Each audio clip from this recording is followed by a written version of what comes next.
Ring IQ TV, proudly joined by Ohara Davies, aka Two Tanks. It's been a while since I interviewed you before, even you've forgotten, but it's back in Essex. It's good to see you again, man. How you been? All good, all good. Since we last done it, which I don't remember, I've made some progress fighting for the WBA interim world title. Very happy, very good. Just finished a good workout, so just getting ready to go. 100%. I wanted to ask you, how have you stayed so relevant? I mean, you've been off the scene for ages and fighting once a year. You've landed pretty much, you're in the contention for a world title now if you win the interim off Barroso. How have you stayed ready mentally and physically? Boxing's been so up and down for me. It's been so up and down, especially the past few years. We have been fighting only once a year. There's been some politics in the background, and that stopped me from being as busy as I would have liked to be. But I fought Lewis Ritson last fight. I got a good win, and through that I bagged the world title shot, which I've got full intentions of going out there, getting a win, and becoming better and more relevant than I've been yet. I mean, it is a fight you're capable of winning against Barroso. He fought Rowley. He got hard done by. What did you make of that fight? I think Ishmael Barroso fought a very good fight. I thought he should have won the fight, to be honest. But, in boxing, a lot of times it's the powers that be that get what they want. So I'm expecting a hard fight, the hardest fight yet. Ishmael Barroso, he might be old, but he might look old, but he doesn't fight old. He's probably been in the gym for the past 10 years, doesn't take a day off.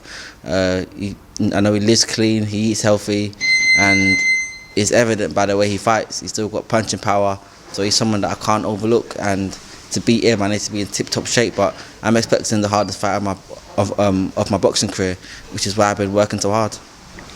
How have you dealt with preparations? Obviously, you were meant to fight Rowley. He pulled out with an injury. MRI scans were meant to be on the way. Did they ever turn up? I don't think so. To be honest, I don't really know what happened. I don't know what happened. I just know that I got hard done by. It was very unfair. But you know what? Life ain't fair, and sometimes you gotta take the bitter with the sweet, and that's what I've had to do. And Ishmael Barroso has been the man presented to me, so I'll get rid of him, and then they can't avoid me. Do you think this fight will be a harder fight in comparison to Rowley? Oh, definitely. If you look at Ishmael Barroso against Rowley, it's quite evident to see who's going to be the harder fight. So, but it's okay. It's nothing that I can't handle, nothing that I can't deal with. As long as I stay sharp and smart, I've got the right game plan, I've got the best team around me, and I've got my mind in the right place. So it's nothing stopping me now from getting to the top. Talking about your team, you're with Oscar De La Hoya, Golden Boy Promotions. How did that land? How did you get in contact with him? This is thanks to Lee Eaton. Lee Eaton's doing a good job as a manager to sort things out and make my life as easy as it can be. I didn't sort it out. It was all him. He got the offers on the table. He phoned me. Here's what I've got. Here's the offers, and you make the choice. And the best deal I got was with Oscar, and the best boxing promoter, in my opinion, is Golden Boy. And I've always looked up to Oscar ever since I was a kid. As a fighter, I've always looked up to Oscar. He's been one of my boxing idols. So to be signed to him is like a dream come true in a way. How important is it to have a backing of a promoter like that? Obviously, look how many times. Obviously, your fight now against Ishmael Barroso has been pushed back. How hard has he worked to get you a new date in Las Vegas? Oh, so my fight got pushed back. It was meant to be on the 2nd of December. We had a couple of visa issues, and they got me another date 5 weeks after. So, only a powerful boxing promoter can do something like that. A lot of the times, the fight would get pushed back 3 months, 4 months, but I've been told to wait 5 weeks, and I'm out there again. And if something happens again, I'll probably be pushed back another 2 weeks. So, I'm glad that I've got a good boxing promoter on my side that's got my best interests at heart. And they got me out again ASAP. And I'm sure after I get this win, I'll be back out again very soon. Now, it's all about being active. I feel like I've lost a lot of time because I've been fighting once a year. I've lost a lot of time, but now it's time to make up for it. And what was the reasons for your inactivity? Boxing politics. A lot of stuff goes on behind the scenes, stuff that I won't speak on right now, but a lot of the stuff, a lot of the times things happen not just to me, it's to many fighters that go through this. And I'm glad that I stayed patient. I stayed consistent in the gym. I stayed, quite persistent. And now I'm at the end of that tunnel. And from here, it's only good times. Ohara, you've never really had a fair shake. Last time I spoke to you, you mentioned that as well. When it does get frustrating, how do you mentally prepare yourself? How do you cope?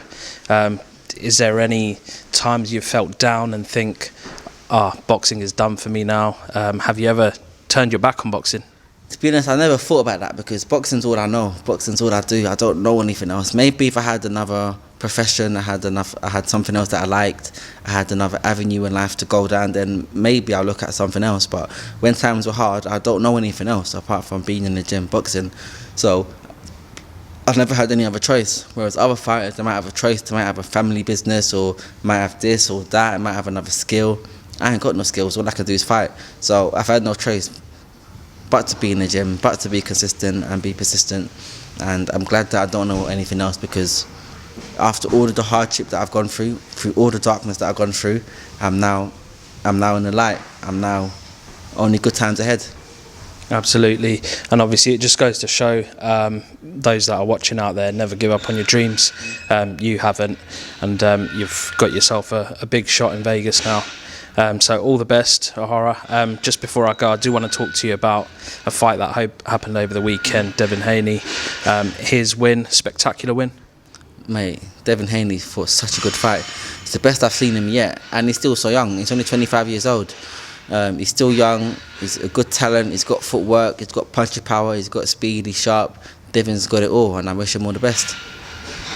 Do you think you can mix it up with these guys, obviously, after you get your hands on the WBA? Is that something you'd want? Oh, 100%. You know, this is the boxing level that I'm looking to reach. This is the level that I need to get to. But I can't overlook Ismael Barroso. You know, I can't overlook him. So once I get past this fight, then, you know, I'm coming for everyone. But as of now, I can't overlook what I've got on the 6th of January. Absolutely. All the best, Ohara. Hopefully you bring the strap back to the UK, and we'll catch up soon. Thank you.